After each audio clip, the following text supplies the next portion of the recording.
பர்திமேயு சுவிசேஷ ஊழியங்கள் வழங்கும் நற்செய்தி நேரம். தேவ செய்தி பாஸ்டர் ஆர். அகஸ்டின். இந்த நாளில் மறுபடியும் உங்களோடு பேசி வருகிறேன். இந்த மாதத்தின் வாக்கு, ஏன்னா வாக்குங்கிறது எத்தனையோ பேர் சொல்லுவீங்க, ஆமையா அந்த வருஷத்தின் ஆரம்பத்திலே எனக்கு ஒரு வாக்கு கிடச்சி இன்னைக்கு வரைக்கும் நிறைவேறலை அப்படின்னு சொல்லுவீங்க. ஏன் நிறைவேறலை தெரியுமா? ஆண்டவர் அதுக்கு ஒரு காரணத்தை எழுதி வச்சிருக்கார். நாம் முதல்ல நம்பணும். என்ன நம்பணும்? தேவன் உண்டு என்றும் அவர் நம்பியவர்களுக்கெல்லாம் பலன் அளிக்கிறார் என்றும் நாம விசுவாசிக்கணும். எபிரேயர்ல வாசிக்கும் போது 11 அழகாம நமக்கு எழுதும்போது 6ல் வாசிக்கிறோம்.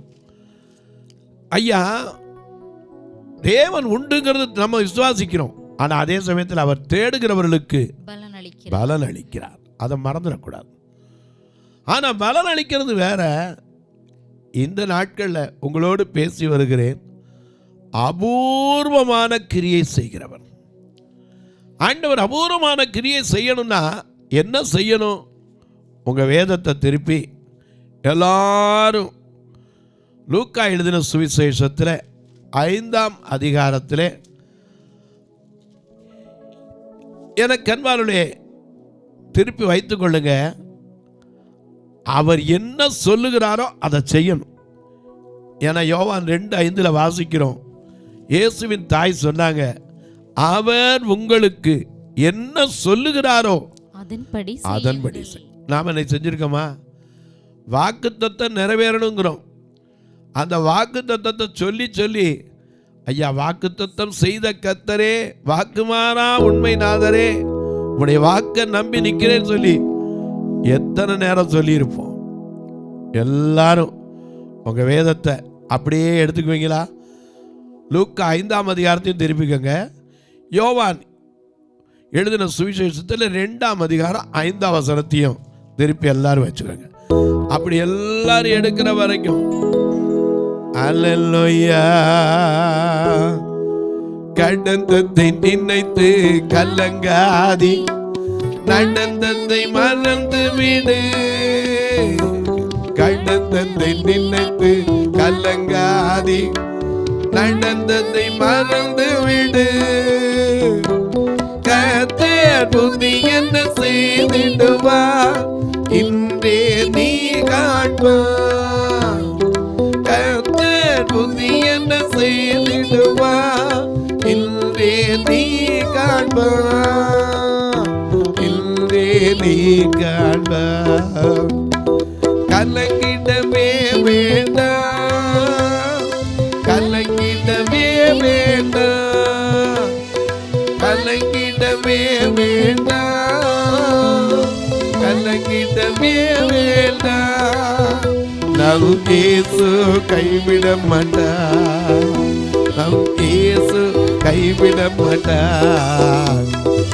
எங்கள் துக்கம் சந்தோஷமாய் மாறும், எங்கள் கவலை கண்ணீர் எல்லாம் மறைந்து விடும்.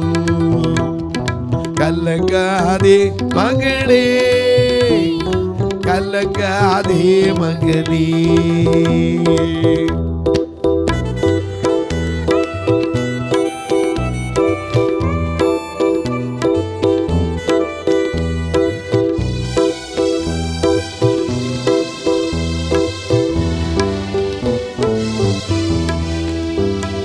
நொறுங்குண்ட இதயம் தேற்றுகிறார், உண்டை இந்த உள்ளம் தாங்குகிறார்.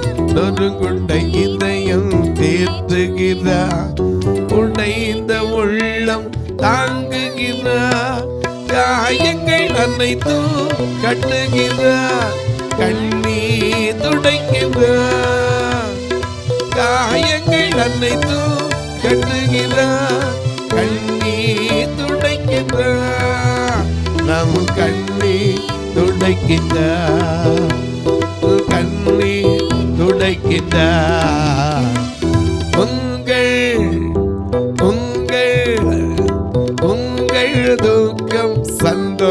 சந்தோஷமாய் மாறும்.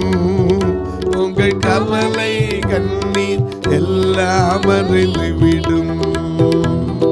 கலங்கிடவே மாட்டோம், நாங்கள் கலங்கிடவே மாட்டோம். சொல்லுங்க, கலங்கிடவே மாட்டோம், நாங்கள் கலங்கிடவே மாட்டோம்.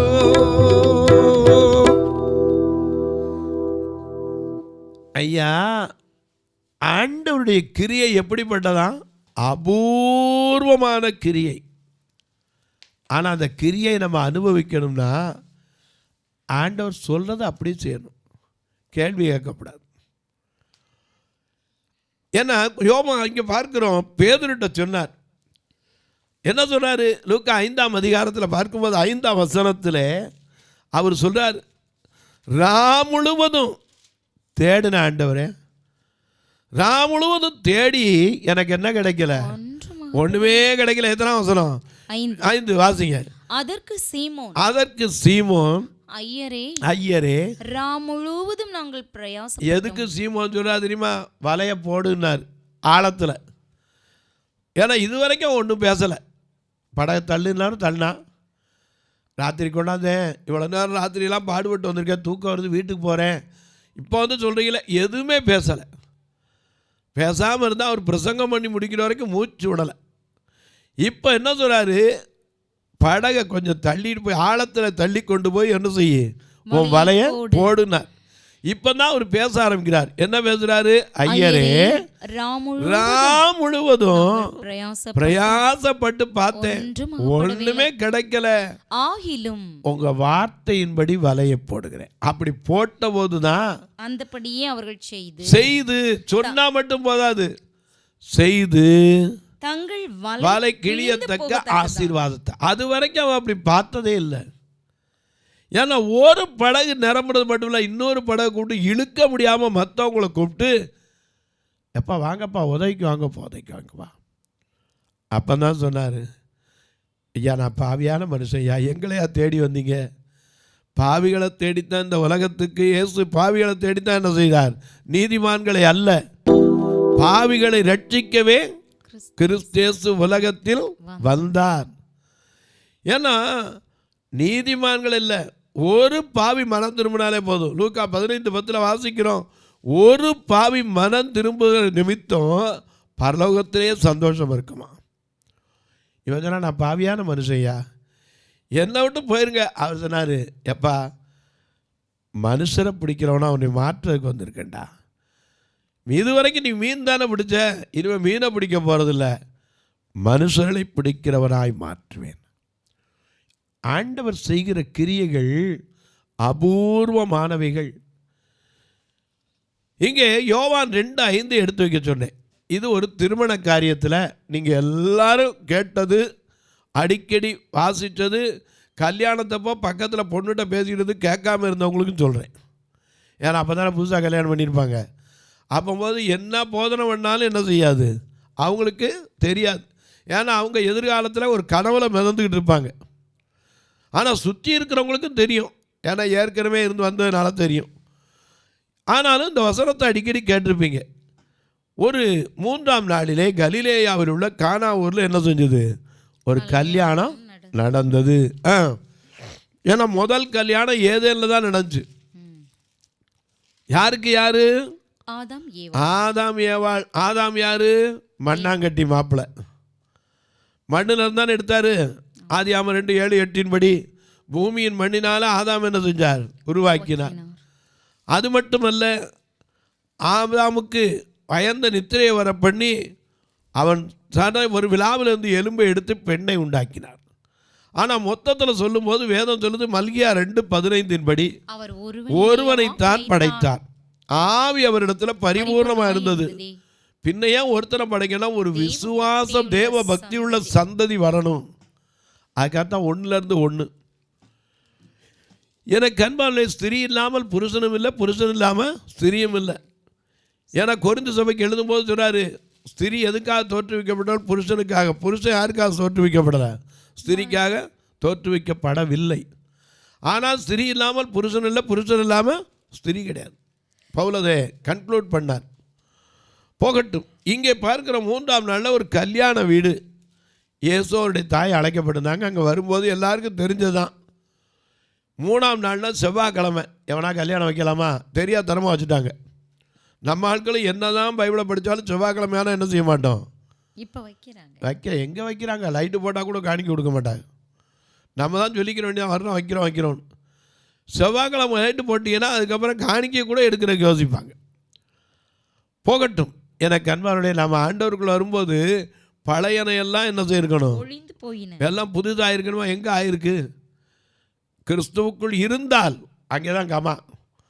ஒருவன் கிறிஸ்துவுக்குள் இருந்தால் அவன் புது சிருஷ்டி. பழையனையெல்லாம் என்ன செஞ்சுருக்கணும், ஒழிந்து போயின. அவன் பழைய பாரம்பரியம், பால், சடங்கு, சடங்காச்சாரம், 4 நட்சத்திரம், சாதம் எல்லாம் போயிருக்கணும். இன்னும் போகலையே. இப்போ சில பத்திரிகையில் காலை 10 மணிலேருந்து 11 மணிக்குள் அடுத்தானே போடுறோம். ஏன் அதுக்கு மேலே வச்சா தாலி கழுத்தில் நிற்காதோ? எனக்கு அன்பானுடைய இன்னும் மாறணும். மனுஷன் மாறலை. எனக்கு அன்பானுடைய நல்ல கவனிங்க. அந்த கல்யாண வீட்டுக்கு இயேசுவும் அவருடைய தாயாக அழைக்கப்படுதாங்க. அங்கே ஒரே ஒரு குறை தான். என்ன குறை? திராட்சை ரசம் குறைபட்டது. அப்போ எல்லோரும் வந்து குறைவு யோசிச்சுட்டு தான். ஆனால் அம்மா தைரியமாக போய் சொன்னாங்க, அவர்களுக்கு திராட்சை ரசம் இல்லைன்னார். அவர் சொன்னார், உனக்கு எனக்கு என்ன, என் நேரம் என்ன செய்யட்டும், வரட்டும், வேலை வரட்டும்ட்டார். சொல்லிவிட்டு கல்யாணம் இன்றைக்கி நடக்குது, வேலை நாளைக்கு வந்து என்ன பிரயோஜனம்? அடுத்த நிமிஷம் சொன்னார், வேலைக்காரங்களை கூப்பிட்டு எப்போ வெளியே இருக்கிற அந்த கச்சாடிகளை கொண்டு வந்து வச்சு 2-3 குடம் கொள்ளத்தக்க அந்த திராட்சை ரசம் அந்த குடத்தை என்ன செய்யுங்க, தண்ணீரால் நிரப்புங்க. எல்லார் வாயிலேருந்து அப்படியா அவர் சொல்லிட்டாருன்னா சொல்லியிருப்பாங்க. கொஞ்சம் யோசிச்சு பாருங்க, என்ன ஒரு வேலை பார்க்குறாரு. முழங்காலுக்கும் முட்டை தலைக்கு என்ன செய்கிறாரு, முடிச்சு போடுறாரு. திராட்சை ரசம் இல்லைன்னா ஏதாவது திராட்சை பழத்தை வாங்க சொல்லணும், இல்லை எசன்ஸ் வாங்கி கலக்க சொல்லணும், ஏதாவது செய்யணும். அதை விட்டுட்டு கால்கள் வச்சுருக்கிற ஜாடி எடுத்துகிட்டு வந்து யூத கலாச்சாரத்தின்படி சுத்திகரிப்புக்காக வைக்கப்பட்டிருந்தது. அதை எடுத்து வந்து தண்ணி ஊற்றுங்கன்னார். தண்ணியை ஊற்றுனாங்க, நிறச்சிட்டாங்க. இயேசுவை தொட்டாரா? இல்லை. அதை கிட்ட போய் சரியாக நிறைஞ்சிருச்சானா பார்த்தாரா? ஒன்றுமே பார்க்கல. என்ன சொன்னாரு? அவர் அவர்களை நோக்கி நீங்கள் இப்பொழுது மொண்டு பந்தி விசாரிப்புக்காரனிடத்தில் கொண்டு போங்கள் என்றார். கொண்டு போங்க. எப்படி கொண்டு போனவனுக்கு கூட என்ன இருந்திருக்கும், என்னடா பைத்தியக்காரன், சிலுவையை பற்றிய உபதேசம் பைத்தியமாய்த்தான் தோன்றும். அதை நம்புகிறவர்களுக்கு தான் தேவ பலன். ஏன்னா அற்புதம், அவருடைய பிறப்பு அற்புதம், அவருடைய வாழ்க்கை அற்புதம், அவருடைய ஊழியம் அற்புதம். ஏன்னா அவர் எதில் நடந்து வந்தார்? கடலின் தண்ணியில். தண்ணியை பார்த்தா ரசமா மாறுமா? தண்ணியை பார்த்தா ரசமா மாறுமா? இயேசு தண்ணியை பார்த்தாரா, திராட்சை ரசமா மாறி போனதான். தண்ணியை பார்த்தாரா, திராட்சை ரசமா மாறி போனதான். தண்ணீரிலே நடக்க முடியுமா? தண்ணீரிலே நடக்க முடியுமா? இயேசு தன்னை தனியாக தண்ணீரிலே நடந்து வந்தாரா? இயேசு தன்னை தனியாக தண்ணீரிலே நடந்து வந்தாரா? தண்ணியை பார்த்தா ரசமா மாறுமா? தண்ணியை பார்த்தா ரசமா மாறுமா? இயேசு தண்ணியை பார்த்தாரா, திராட்சை ரசமா மாறி போனதா? இயேசு தண்ணியை பார்த்தாரா, திராட்சை ரசமா மாறி போனதா? அவர் பார்க்க கூட இல்லை. இவங்க பாட்டுக்கு அப்படி பாடினாங்க. ஆனால் தண்ணியை போய் எந்திரிச்சு போய் குடம் நிறைஞ்சிருச்சா, குறை இருக்கா நான் பார்த்தாரு? வேதத்தில் எழுதவே இல்லை. என்ன சொன்னார்? அவர் அவர்களை நோக்கி நீங்கள் இப்பொழுது மொண்டு பந்தி விசாரிப்புக்காரனிடத்தில் கொண்டு போங்கள் என்றார். சரி, அவர்கள் கொண்டு போனார்கள். அவங்க அவ்வளோதான், அவங்க சொன்ன வேலையை அவங்க செய்யணும். நம்ம இன்னைக்கு என்ன வேலை சொல்லியிருக்கா அதை தான் செய்யணும். இன்னைக்கு சில நேரம் அதை செய்யாமல் தாண்டும் போது தான் நம்முடைய வாழ்க்கையில் ஆசீர்வாதம் போயிடுது. அவர் என்ன சொல்லியிருக்காரோ அதை மட்டும் செய்யணும். இவங்க மோந்து கொண்டு போங்க. நாங்கள் உடனே என்ன செஞ்சாங்க? அப்படியே செய்தார்கள். அந்த திராட்சரசம் எங்கே இருந்து வந்ததென்று தண்ணீரை மொண்ட வேலைக்காரருக்கு தெரிந்ததே அன்றி பந்தி விசாரிப்பு அந்த திராட்சரசம் எங்க இருந்து வந்ததுன்னு அவனுக்கு தெரிஞ்சோ இல்லையோ, அது ருசி பார்த்த பிறகு தான் தெரிஞ்சு. அதுக்கு முன்னாடி அதுவும் தெரியாது. தண்ணி மோந்துட்டு வந்தால் மோந்து ஊற்றுனாங்க. இப்போ மோந்துட்டு போய் கொடுத்துருக்காரு, கொடுத்தான். ஆனால் அது எங்கேருந்து வந்தாலும் அந்த வேலைக்காரனு கொண்டு வந்தானே அவனுக்கு தான் தெரியும். பந்தி விசாரிப்புக்காரனுக்கு தெரியாததினால் அவன் திராட்சரசம். நல்ல கவனிங்க, அந்த பந்தி விசாரிப்புக்காரனா அங்கே பரிமாறுறவன் யாரு? சர்வர். அப்படித்தானே தமிழில் சொல்கிறோம். ஏன்னா நம்ம பாதி தமிழ் இங்கிலீஷு கலந்தானே இருக்குது. பாதி பேருக்கு அப்படி சொல்லியா தமிழில் அப்படிமா. ஏன்னா இங்கிலீஷ் வார்த்தையை சொன்னால் தான் தெரியும். ஏன்னா அன்றைக்கி ஒரு வீட்டுக்கு போயிருந்தேன். தெரியாட்டாலும் இங்கிலீஷில் பேசுகிறாங்க, யாரையும் நான் குறைச்சி சொல்கிறதுக்கு இல்லை. ஒரு வீட்டுக்கு போயிருந்தேன். அங்கே ஒரு அம்மா பாவம் படிக்காதவங்க. உங்கள் கடையில் எல்லாம் இதில் பெரிய வேலையில் இருக்காங்க, நீங்கள் மட்டும் இதே வேலையில் இருக்கீங்களே அப்படின்னு கேட்டேன். உயர்வு எதுவும் வரலையான்னு. அந்த அம்மா சொன்ன பதில் எனக்கு உடனே தூக்கி வாரிப்பட்டுச்சு. அவங்கெல்லாம் டிகிரி வாங்கியிருக்காங்க. டிகிரியா அப்படின்னா என்னது? டிகிரி. அந்த டிகிரி தான் என்ன ஆயிடுச்சு? டிகிரி ஆயிடுச்சு. எனக்கு கண்வாலை கிராமங்கள் இன்றைக்கி இந்த தமிழ் வார்த்தையே என்ன செய்கிறதில்ல, சரியாக பேசுகிறவங்களும் இருக்காங்க. எனக்கு கண்வாலை போகட்டும். இங்கே அந்த பந்தி விசாரிப்புக்காரனுக்கு நடந்தது தெரியாது, காலியானது தெரியும், குறைவுபட்டது தெரியும். ஆனால் இப்போ திடீர்னு மோந்துட்டு வந்திருக்கான எங்கேருந்து வந்துச்சு அவனுக்கு தெரியாததுனால அவன் திராட்சரசமாய் மாறின தண்ணீரை, அந்த தண்ணீரை என்ன செய்தான்? ருசி பார்த்த போது மணவாளனை அழைத்து எந்த மனுஷனும், நல்ல கவனிங்க, இதுதான் கிளைமாக்ஸ், எந்த மனுஷனும் முன்பு நல்ல திராட்சரசத்தை கொடுத்து. எல்லா கல்யாண வீட்லையும் நடக்கிறத இங்கே எழுதியிருக்காங்க பாருங்க. முதல்ல சாம்பார் திக்காக இருக்கும், அதுக்கு பிறகு என்ன ஆயிரும்? அவ்வளோதான். ஏன்னா போக போக என்ன தெரியும். அதனால தான் நம்ம நாட்டில் பழமொழி ஒன்று சொல்லி வச்சான், பந்திக்கு படைக்கு பிந்தனும். ஆனால் கல்யாண வீட்டுக்குள்ளே போகிறதுக்கு ஆயத்தமாக இருந்தால் தான் போக முடியும். எனக்கு அன்பார்களே, பந்திக்கு முந்து இந்த பந்தி எனக்கு கண்மாலே வைக்கிறது அங்கே நடந்துக்கிறதால அந்த பந்தி விசாரிப்புக்காரனா எல்லாருக்கும் என்ன வேணும் எது வேணும் எடுத்து கொடுக்குறவன். கொண்டு வைக்கிறதுக்கு 2 ஆள் இருப்பாங்க, பரிமாறுறதுக்கு 4-5 பேர் இருப்பாங்க. எந்த இடத்துல போனீங்கன்னாலும் சரி, சமையல் பண்ணால் அந்த பரிமாறுறதுக்கு சர்வர்கள் கொஞ்சம் இருப்பாங்க. தண்ணி வைக்கிறதுக்கு, இலை போடுறதுக்கு, காய்கறி கொண்டு வைக்கிறதுக்கு, அடுத்தால பின்னாடி பின்னாடி பின்னாடி வரிசை என்ன செய்வாங்க. இதெல்லாம் எல்லோரும் பார்த்தது தானே வரும். அந்த பந்தி விசாரிப்பாங்க ஒரு சூப்பர்வைசர், மெயின் ஆள் இருப்பார். அவர் தான் எல்லாம் எடுத்து கொடுப்பார். இந்த பந்தி விசாரிப்புக்காரன் இந்த தண்ணீர் திராட்சரசமாக மாறுறது தெரியாமல் தண்ணீரைத்தான் ருசி பார்க்கிறான். ஏன்னா இவனுக்கு தெரியும் நாம் தண்ணி தானே மோந்து வந்தோம், கொடுத்தவனுக்கு தெரியும். அவன் ருசி பார்த்த போது சொன்னால் மணவாளனை அழைத்து எந்த மனுஷனும், ஏன்னா மணவாளன் யாரு? எனது மணவாளனே என் இதய ஏக்கமே இனியவரே ஏசையா உம்மை தான் தேடுகிறேன், நான் உம்மை தான் நேசிக்கிறேன். எனது மணவாளனே என் இதய ஏக்கமே இனியவரே ஏசையா உம்மை தான் தேடுகிறேன், நான் உம்மை தான் தேடுகிறேன்.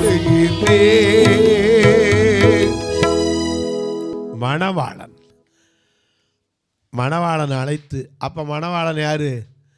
அந்த வீட்டு மணவாளன் இல்லை, இயேசு கிறிஸ்து அழைத்து சொல்கிறான், ஐயா கல்யாண வீட்டுக்காரங்க அந்த மணவாளனை கூப்பிட்டு சொல்கிறாரு, எப்போ எந்த மனுஷனும் முதல்ல என்ன செய்வான்? திராட்சரசத்தை கொடுத்து ஜனங்கள் திருப்தி அடைந்த பின் ருசி குறைந்ததை கொடுப்பான். ஆனால் நீரோ நல்ல ரசத்தை இதுவரைக்கும் வைத்திருந்தீரே. ஆனால் அது எங்க இருந்து வந்துச்சு? அவருடைய கிரியைகள் எப்படிப்பட்டது? அபூர்வமானவைகள். எப்படி மாறிச்சு தெரியாது. ஏன்னா அவர் தண்ணீரை திராட்சரசமாய் மாற்றி முதலாம் அற்புதத்தை செய்தார். அதனால்தான் கர்த்தாவே என்ன சொல்றாரு? ஏசாயா 28:21 கர்த்தாவே உம்முடைய கிரியைகள் கர்த்தர் தமது கிரியையாகிய அபூர்வமான கிரியையை அபூர்வமான கிரியை. அவர் செய்யற கிரியைகள்லாம் எப்படிப்பட்டது? அபூர்வமான கிரியை. இன்னைக்கு நீங்களும் கேட்டு பாருங்களேன், ஆண்டவரே எனக்கு ஒரு அபூர்வமான சுகத்தை கொடுங்க, எனக்கு ஒரு அபூர்வமான ஆசீர்வாதத்தை கொடுங்க, எனக்கு ஒரு அபூர்வமான வேலையை கொடுங்க சொல்லி பாருங்க. கேட்டால் கொடுப்பார். ஏன்னா கேளுங்கள் தரப்படும் சொல்லிட்டார். கேட்கிற எவனும் பெற்றுக்கொள்கிறான்னு சொல்லியிருக்கார். நீங்கள் கேட்கலாம், உங்களுக்கு அண்ணன் கேட்டு பாருங்கள் பிரதர், எனக்கு அண்ணன் கேட்டால் அவர் கொடுத்துருவார், நான் வாழணுமே. இத்தனை வயசுக்கு பிறகு கண்ணு வந்து என்ன பிரயோஜனம்? நான் எங்கே போனாலும் எனக்கு ஒன்றுமே தெரியாது. ஏன்னா எதையும் நான் பார்க்கல 2 வயசுலேருந்து. இனி கண்ணு வந்தான்னா வராட்டி என்ன, அவர் ஒருத்தரை மட்டும் பார்க்கணும், அவ்வளோதான். நாம் பாடிக்கிட்டு இருக்கோம்ல, உம்முகம் பார்க்கணுமே, உம்மழகை ரசிக்கணுமே, உம் பாதம் அமரணுமே, உம் சித்தம் அறியணும். அப்படி சித்தத்தை அறியணும்னா இப்படி தான் உட்கார வைக்கணும் வச்சுருக்கார். நீங்கள் கேட்டு பாருங்க, அபூர்வமான கிரியைகள். தமது கிரியைகள் எப்படிப்பட்டது? அபூர்வமான கிரியைகள். எங்கேயும் யாராவது யோசிச்சு பார்த்துருக்க அந்த ரசம் எப்படி மாறுச்சு? இன்னைக்கு வரைக்கும் ஆராய்ஞ்சாலும் கூட முடியாது. யோபு அதனால தான் சொல்றார் 5:9, ஆராய்ந்து முடியாத பெரிய காரியங்களை செய்கிறவர், அதிசயங்களை செய்கிறவர். தொலைக்காட்சியில் பார்க்கிற என் அன்பு மக்களே, இந்த நிகழ்ச்சியை நாள்தோறும் பார்க்குறீங்க, கேட்குறீங்க, பரவசம் அடைகிறீங்க. ஒரு வார்த்தை ஜெபம் பண்ணுறீங்களா? இது தொடர்ந்து வரணும். ஒவ்வொரு நாளும் தொலைக்காட்சி கட்ட வேண்டிய பணம், ரெக்கார்டிங் தேவையான பணம். ஒவ்வொரு ஞாயிற்றுக்கிழமை வந்தால் எல்லாரும் ஆண்டவரே நாளைக்கு ஆலயம் ஆத்மா நிரம்பி வெளியிட்டுமாங்க. நான் சொல்லுவேன், ஆண்டவரே கொஞ்சம் குறையா கொண்டு வாங்க. ஏன் தெரியுமா? எங்கிட்ட நிறைய பேர் வந்து உட்கார வைக்கிற கூட சேர் கிடையாது. சேர் போட்டிருப்போம், சில நேரம் பார்த்தீங்கன்னா பல வருஷம் மாற்ற முடியாமலே இருக்கும். அந்த சேரெல்லாம் சில உடஞ்சி போய் அன்னைக்கு கூட சொன்னாங்க 15 சேர் வாங்கன்னு. நான் சொன்னேன் 15 சேர் உடனே வாங்க முடியாது, பொறுங்க வாங்குறேன்னு. மதுரையில் பார்த்தீங்கன்னா 2004 ஆரம்பித்த ஆராதனை 15 சேர் ஒடிஞ்சு போயிருக்கு. இப்போ உட்கார்றதுக்கு பத்த மாட்டேங்குது. ஏன்னா இங்கே விட மதுரையில் ஃபுல்லாக பார்வை உள்ளவங்களும் வந்து உட்காருவாங்க. அதுலேயும் வயதானவங்க நிறைய பேர் வராங்க. 15 சேராவது கொஞ்சம் வாங்கி போடுங்க. போன வாரம் கூட சொன்னாங்க, ஏன்னா கம்யூனியன் வாரம் ஒரு 15 சேர் வாங்கி போட்டீங்கன்னா இன்னும் கொஞ்சம் சௌரியமாக இருக்கும் அப்படின்னாங்க. நான் என்னை கர்த்தர் ஏற்ற வேலையில் செய்வார். எனக்கு அன்பானவர்களே, நல்ல கவனிங்க, அவர் அபூர்வமான காரியத்தை, அற்புதத்தை செய்கிறவர். தண்ணீரை எதுவுமே தொடலை. ஏன்னா குஷ்டரோகி கூட மனதுருகி கரம் தீட்டி ஆசீர்வதித்தான், தொட்டு அவனை ஆசீர்வதிச்சார். இந்த தண்ணியை தொடலை. வார்த்தையில் அற்புதம் உண்டு. எனக்கு அன்பானவர்களே, இந்த நிகழ்ச்சியை பார்க்குற நீங்கள் எப்போவா டைம் கிடச்சா எங்களுடைய சபைக்கு ஒரு நாள் வாங்க, வந்து பாருங்கள். கர்த்தர் ஏவினா நீங்கள் தாங்கலாம், இல்லாட்ட பரவாயில்ல. ஏன்னா ஒவ்வொரு ஞாயிற்றுக்கிழமை வந்தால் எனக்கு பாரம். ஏன்னா திருநெல்வேலி ஆலயத்தை குறித்த பாரம் ஜாஸ்தி உண்டு. ஏன் தெரியுமா? இவங்களை கூட்டிகிட்டு வர்றதுக்கே வேன் அனுப்பணும். சில சொல்லுவாங்க, ஐயா நாங்கள் கொஞ்சம் பிந்தி ஒரு பஸ்ஸை விட்டுட்டோம். போன வாரம்லாம் சொன்னாங்க, ஒரு 5 பேர் சொன்னாங்க, என்னப்பா நிறைய பேர் காணோன்னு. ஐயா பஸ்ஸை சொல்லி வச்சுருந்தோம், ஒருத்தர் எங்கள் ஊரில் வர்ற பஸ்ஸை சொல்ல மறந்துட்டே சாதாரண சொல்லிட்டாரு. அன்றைக்கி ஆலயத்துக்கே போக முடியாமல் போச்சு. ஏன்னா அவங்களுக்கு எத்தனையோ தடைகள் உண்டு. ஒருத்தர் பஸ் நம்பரை பார்த்து சொல்லணும், பஸ்ஸுக்காரங்க நிறுத்தணும், அவங்க ஏறிங்க பஸ் ஸ்டாண்டுக்கு வரணும், அதுக்கப்புறம் எந்த ஒரு காயமெல்லாம் பத்திரமா நடந்து வந்து வேனில் ஏறணும், திருப்பி கொண்டு அங்கே விடணும். ஒவ்வொரு நாளும் எனக்கு அதில் பாரம் உண்டு. நீங்கள் அதற்காக ஜெபிங்கள். பிறந்த நாள், திருமண நாள் போன்ற நல்ல நாட்களிலே ஒரு கட்டுமான பணிக்கோ, ஒரு ஃபியூனரல் ஃபண்டுக்கோ, அதே போல் இந்த பார்வையற்ற மக்கள் அமர்ந்து ஆராதிக்கிறாங்களே இந்த ஆலயத்தின் தேவைகளுக்கோ, அல்லது ஒரு நாள் நிகழ்ச்சியோ, நல்ல உணவு கொடுக்குறக்கோ, உடை கொடுக்குறக்கோ, எத்தனையோ காரியம் உண்டு. நீங்கள் உதவலாம். ஆனால் கட்டாயமில்லை, விசலமாக இல்லை. எப்படி பிரதர்? இதில் 2 ஃபோன் நம்பர் வரும். இதில் ஜிபே உண்டு, ஃபோன்பே உண்டு. காணா குறைக்கு QR கோடு உங்களுக்கு காட்டுவாங்க. அது வழியாக நீங்கள் தொடர்பு கொள்ளலாம். ஸ்கேன் பண்ணி அப்படியே அந்த நிமிஷத்துலேயே பண்ணணும்னு நினைக்கிறவங்களுக்கு அன்றைக்கெல்லாம் வந்து சொன்னார், ஐயா இந்த இடத்துலேயே ஸ்கேன் பண்ணி போட்டு போயிடணும், அந்த QR கோடு ஒன்று தயவுசெய்து வைங்க. எதுக்குன்னு பல காரணம் உண்டு, யாருக்கும் தெரியக்கூடாது. நான் அடுத்த நிமிஷம் பேசாமல் போட்டு போயிடுவேன். இந்த கேடுகளும் உண்டு, நீங்கள் பார்க்கலாம். அதே போல் கணக்கு வைக்கிறவங்க என்ற கேளுங்க, அதற்கு வழி உண்டு. போஸ்ட் பேங்கில் அனுப்புகிறவங்களுக்கு ஏற்கனவே சொல்லி வருகிறேன். நீங்களும் போஸ்ட் ஆஃபீஸுக்கு போயிட்டு கூட என்கிட்ட ஃபோன் பண்ணி கேளுங்க. உங்களுக்கு அக்கௌண்ட் நம்பர் தரேன். 36 35 38 89 63. இந்த நம்பரில் நீங்கள் தாராளமாக தொடர்பு கொள்ளலாம். கேளுங்க. அதில் போஸ்ட் பேங்கில் ஃபார்ம் வச்சுருப்பாங்க, கமிஷனே இல்லாமல் அனுப்பலாம். இப்போ உங்களுக்காக ஜெபக்காரி எது இருந்தாலும் காலை 10லேருந்து 5 வரைக்கும் சொல்லுங்கன்னு சொல்லிட்டு தான் வரேன். அவசரமாக இருந்தால் எப்போவும் நீங்கள் சொல்லலாம். இப்போ உங்களுக்காக ஜெபிக்கட்டுமா? நல்ல பிதாவே, நன்றியோடு துதிக்கிறோம் சுவாமி. கர்த்தாவே, உம்முடைய கிரியைகள் அபூர்வமானவைகள். அன்றைக்கு பேதுருவுக்கு அபூர்வமாய் ஆசீர்வாதத்தை கொடுத்த கர்த்தர், இன்றைக்கும் யார் யார் எந்தெந்த தொழிலில் ஆசீர்வாதம் இல்லாமல் இருக்காங்களோ, ஐயோ நான் செய்கிற தொழிலெலாம் ஆசீர்வாதமே இல்லாமல் இருக்கு, கடையை திறந்து வந்து உட்கார ஒரு வியாபாரம் இல்லை, உடனே நம்ம மனசு போகும் யாரோ என்னமோ செஞ்சுட்டாங்கன்னு. உனக்கு விரோதமாக உருவாக்கப்படும் எந்த ஆயுதமும் வாய்க்காது. யாக்கோபுக்கு விரோதமான மந்திரம் இல்லை, இஸ்ரவேலுக்கு விரோதமான குறியும் கிடையாது. நமக்கு எதிராக எந்த மந்திரம் வச்சாலும் ஒன்றும் செய்யாது. ஆனால் இன்னைக்கு கேளுங்க, ஆண்டவரே உங்களுடைய அபூர்வமான கிரியை என் தொழிலில் நடக்கட்டும், என் ஊழியத்தில் நடக்கட்டும், என் குடும்பத்தில் நடக்கட்டும். அன்பின் தெய்வமே, ஆறுதலின் நாயகரே, ஒவ்வொருவருடைய படுக்கையில் கூட அற்புதமான சுகம் கிடைக்கட்டும். ஒவ்வொருவருடைய வாழ்க்கையிலும் இன்றைக்கு பிறந்த நாள், திருமண நாளை கொண்டாடுகிற மக்களுக்காக ஜெபிக்கிறேன். தங்களுக்கு அன்பான இழந்து தவிக்கிற ஆறுதலற்ற மக்களுக்காக ஜெபிக்கிறேன். ஒவ்வொருவருடைய கண்ணீரை மாற்றும், கவலைகளை மாற்றும். வானத்திற்கும் பூமிக்கும் சகல அதிகாரம் கொண்ட இயேசு கிறிஸ்துவின் ஈடு இணையற்ற வல்லமையுள்ள நாமத்தில் ஜெபிக்கிறேன் நல்ல பிதாவே, ஆமென், ஆமென். சபை ஆராதனை ஞாயிறு காலை 10 மணி முதல் 12 மணி வரை. இடம் பர்திமேயு சுவிசேஷ ஆலயம், அன்னை சத்யா நகர், இளமனூர் அஞ்சல், சக்கிமங்கலம் வழி, மதுரை மாவட்டம். பின்கோட் 625201 மற்றும் பர்திமேயு சுவிசேஷ ஜெப வீடு, flat number 107, Eden garden, Muthur, Tirunelveli. Pincode 627011. சிறப்பு உபவாச கூட்டம் ஒவ்வொரு மாதமும் 2வது சனிக்கிழமை காலை 10 மணி முதல் 1 மணி வரை நாகர்கோவில் YMCA ஹாலில் வைத்து நடைபெறுகிறது. மற்றும் ஒவ்வொரு மாதமும் 4வது சனிக்கிழமை காலை 10 மணி முதல் 1 மணி வரை திருநெல்வேலி புதிய பேருந்து நிலையம் அருகில் உள்ள கிரேஸ் ஹாலில் வைத்து நடைபெறுகிறது. எங்கள் எல்லா ஆராதனைகளிலும் கலந்து கொண்டு தேவனை மகிமைப்படுத்த அன்பாய் அழைக்கிறோம். உங்கள் உதாரத்துவமான காணிக்கைகளினால் இவ்வூழியத்தை தாங்க விரும்பினால் R. Augustine, account number 5021364331, IFSC code IDIB 000B066, Indian bank, BP Kulam, Madurai. GPay number 98421819117, BGM ministries மற்றும் 9442559772, பிளைண்ட் மினிஸ்ட்ரீஸ் அகஸ்டின். உங்கள் தொடர்புக்கு பாஸ்டர் R. அகஸ்டின், பர்திமேயு சுவிசேஷ ஊழியங்கள், நாகமலை, புதுக்கோட்டை, மதுரை 625019. தொலைபேசி எண்கள் 9842181917 மற்றும் 9442559772.